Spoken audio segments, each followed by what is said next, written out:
Oh, let's talk about this Tree of Life shooting. So over the weekend, obviously, the worst anti-Semitic shooting attack in the history of the United States. 11 people murdered in a synagogue during what we call a Brit Milah, a bris, which is where an 8-day-old boy is circumcised, and the baby naming ceremony takes place at that point. This was a conservative synagogue, not a politically conservative synagogue, a religiously conservative synagogue in Judaism, in American Judaism anyway. There are several branches of Judaism. I'm an Orthodox Jew, which means deeply observant, keep Sabbath, don't drive on Sabbath, keep kosher. There's conservative Judaism, which is sort of less Orthodox. People drive on Sabbath, they sort of keep a form of Sabbath. They don't keep full kosher, but they have certain respect for Torah laws. In any case, this conservative synagogue didn't have much security, and an anti-Semitic white supremacist, but I repeat myself, walked into the synagogue armed with an AR-15 and proceeded to shoot up the bris milah. He was screaming at the time, "All Jews must die." So obviously a subtle fellow. So why does this matter? First of all, I think that we need to get something off the table right away. When an anti-Semitic attack occurs, you generally don't need to bother blaming particular politicians. Anti-Semitism is literally as old as the Jewish people. Literally as old as the Jewish people. Now, there are politicians in the past who have called for anti-Semitism. There are politicians in the past who have actively called for the murder of Jews. I'm not seeing a lot of those on today's American scene. There are a lot of politicians on today's American scene who hobnob with anti-Semites, who make common cause with anti-Semites. And we'll get to all of that in just a second. But folks who are blaming the left or the right for the anti-Semitic shooting that happened yesterday, white supremacism and anti-Semitic attacks on Jews have existed for decades in this country, long before anything that is going on in today's politics. And that's not to downplay what's happening in today's politics. That's what the rest of the show is going to be about. But let's just be clear about this. When it comes to attacks on Jews, there is nothing new under the sun. Legitimately nothing new under the sun. I don't know a single Jew, seriously a single Jew, who is not 1 degree removed from a violent attack on a Jew. And that's not to say that America is a violent country for Jews. It is not. America is the safest country in world history for Jews.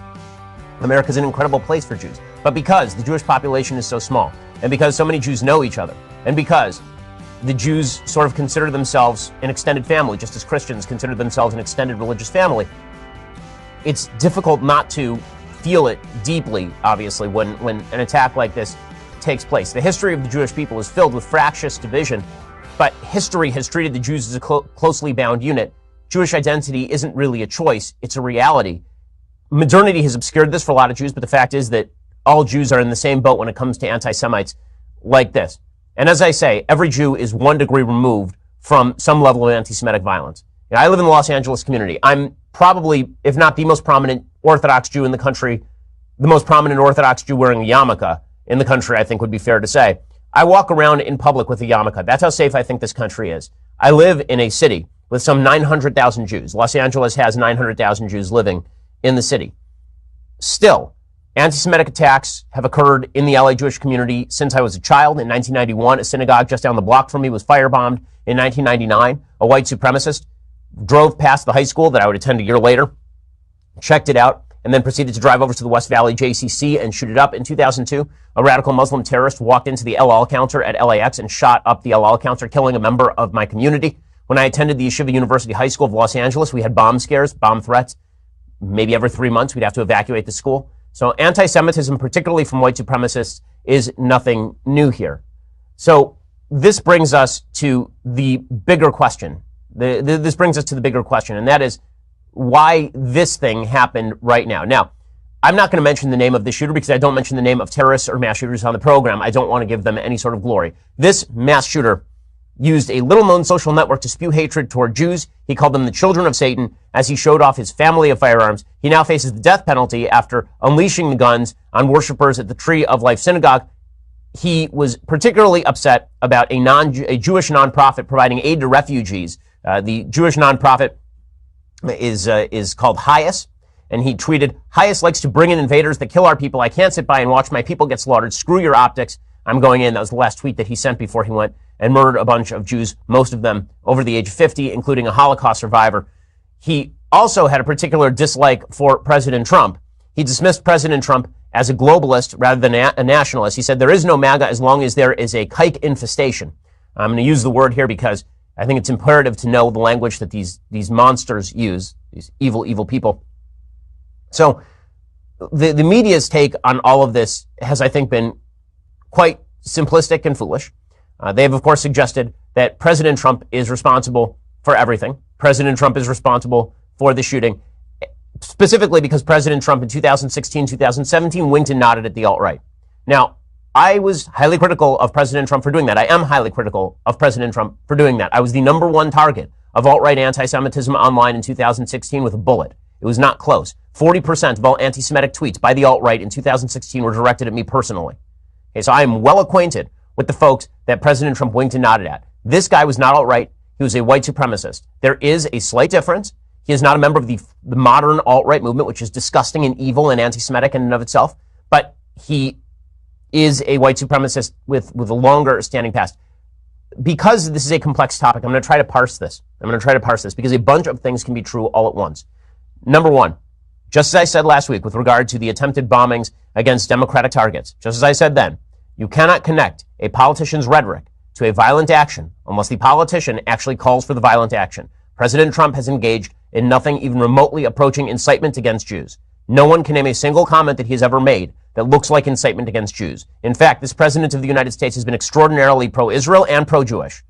The president's comments in response to this particular anti-Semitic attack were far stronger than his predecessors' responses to similar anti-Semitic attacks. For example, here's what the president of the United States had to say this is clip 15. This is what the president had to say in the aftermath of the attack. Here's what we can tell you right now. It happened in the Squirrel Hill neighborhood. That is a largely Jewish community, and it happened at the Tree of Life Synagogue. It is the largest conservative congregation in that area. It was actually formed more than 150 years ago, and in 2010, 2 Pittsburgh congregations merged to form the Tree of Life congregation. So this is a huge congregation.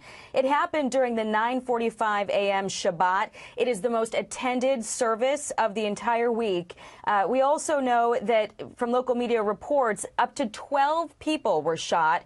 We're hearing 8 are confirmed dead. 3 officers were also shot, and hearing that some officers who were responding to the scene were forced to even use their vehicles as a shield. We're hearing that the shooting happened in the basement of the synagogue, and people were found both in the atrium and in the basement.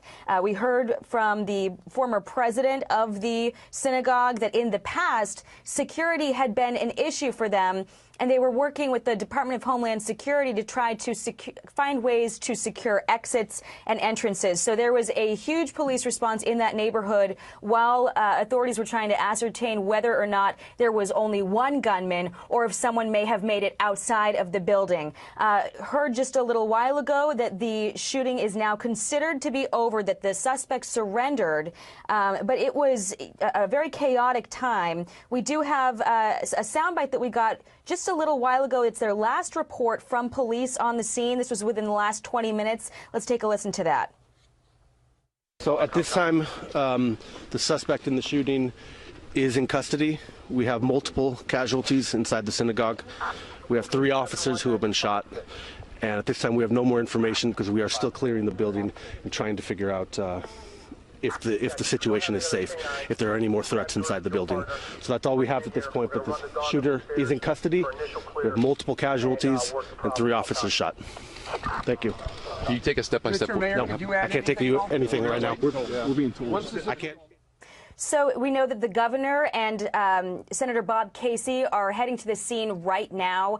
They were rushing to that area. We also heard from the president a little while ago. There's a tweet from him. It says, quote, "Watching the events unfolding in Pittsburgh, Pennsylvania, law enforcement on the scene. People in Squirrel Hill should remain sheltered. Looks like multiple fatalities. Be aware of active shooter. God bless all." We know that since the president tweeted that the active shooter was taken into custody. So we're still waiting to learn more about the motive behind this. Of course, no identity has been reported yet for that shooter, no motive, but we do know that it is the largest conservative majority synagogue in the Squirrel Hill neighborhood and has hundreds of members. So we'll be waiting on additional updates from police on the scene there. The scourge of anti-Semitism cannot be ignored, cannot be tolerated, and it cannot be allowed to continue. We can't allow it to continue. It must be confronted and condemned everywhere it rears its very ugly head. We must stand with our Jewish brothers and sisters to defeat anti-Semitism and vanquish the forces of hate. That's what it is. Okay, so his statements that anti-Semitism must be eradicated, it was a far stronger statement than Barack Obama's tweet. So here's what Barack Obama tweeted. And I want to show you the contrast between this because, again, if we're going to talk about standing with the Jews, then we have to talk about whose response to this attack was actually better. President Trump's was better than Obama's. Here was Obama's response on Twitter. We grieve for the Americans murdered in Pittsburgh. All of us have to fight the rise of anti-Semitism and hateful rhetoric against those who look, love, or pray differently. And we have to stop making it so easy for those who want to harm the innocent to get their hands on a gun. President Trump took on anti-Semitism point blank. He said anti-Semitism is evil and it must be eradicated. He didn't try to liken it to hatred against any other group. He didn't try to make it about gun control. Barack Obama did both of those things. The left has a tendency to obscure anti-Semitism with the broad brush of bigotry, simply saying that anti-Semitism is like any other hatred. It is not like any other hatred. Every hatred has its own diagnosis. Every hatred has its own symptoms. Anti-black racism is not the same as anti-white racism. Anti-black racism is not the same thing as anti-Semitism. Anti-LGBT homophobia is not the same thing as anti-Semitism. Barack Obama simply wants to push a progressive agenda, and so he lumps in anti-Semitism with all other forms of hatred. That is inaccurate, and it is untrue, and it does have some consequences when it comes to policy. Now, let's go through some of the elements here that I think are important. First of all, as I say, President Trump in 2016, 2017 did wink and nod at the alt-right. Okay, again, I have said this 1,000 times. I wrote editorials about it. I was extraordinarily vocal about it. From his unwillingness to condemn David Duke on CNN, to his unwillingness to condemn alt-right attacks on Julia Jaffe, the GQ journalist we'll get to in a second, to bringing on Steve Bannon, who called himself the progenitor of a website that became a gathering place for the alt-right. President Trump winked and nodded at this. I know this because I became the target of the alt-right. Trump's statements in the aftermath of Charlottesville provided aid and comfort to white supremacists. I don't see any way around that. But Trump is not a white supremacist and he is not an anti-Semite. He has a pathological aversion to criticizing anyone who says anything nice about him. Point number two, there's a bunch of things that are true at the same time. And if you want to understand what's going on, we need to recognize this. Point number two, white supremacism is not alt-right MAGA. They are not the same category of people. White supremacists long predated President Trump. They're not a new development. Those people were going to shoot Jews regardless of what anybody had to say because they have been shooting Jews since long before I was born. In 1999, as I mentioned, a white supremacist shot up our local JCC. That same year, 6 Orthodox Jews were shot in Chicago along with a black man and several Asians by a white supremacist. This sort of stuff has been happening for a very long time. It has nothing to do with President Trump. Third, President Trump has separated from the alt-right in dramatic ways. Okay, to say that President Trump is still associated with the alt-right is to be ignorant of President Trump's administration or what he has done. The alt-right is enraged with him. If you go look at Richard Spencer, if you go look at some of the other members of the alt-right, they're angry at him. They believe that he has been hijacked by the globalists. Okay, the same way that this shooter thought that President Trump was standing up too much for the kikes. Okay, so that is the way that is just a basic truth. President Trump has been extraordinarily pro-Jewish and pro-Israel in his actual presidency. That is a basic foundational truth. And if you fail to acknowledge it, you are lying by omission. Okay, in a second, I'm going to get to a few more points we have to keep in mind. Then we'll get to the media's response, which, again, I think is simplistic, despicable, and partisan. We'll get to all of that in just 1 second. First, let's talk about your back comfort. So I can't say enough about our next sponsor, the teeter inversion table. The teeter inversion table allows you to use gravity and your own body weight to decompress your spine, relieve pressure on your discs and surrounding nerves. Decompressing on the teeter inversion table for a few minutes a day is a great addition to your daily routine. I work out a lot, and that means that I get lower back pain on a fairly frequent basis. What I do is I climb on that teeter inversion table, and I promise you, by the end of my little session on the teeter inversion table, I'm feeling a lot better. I feel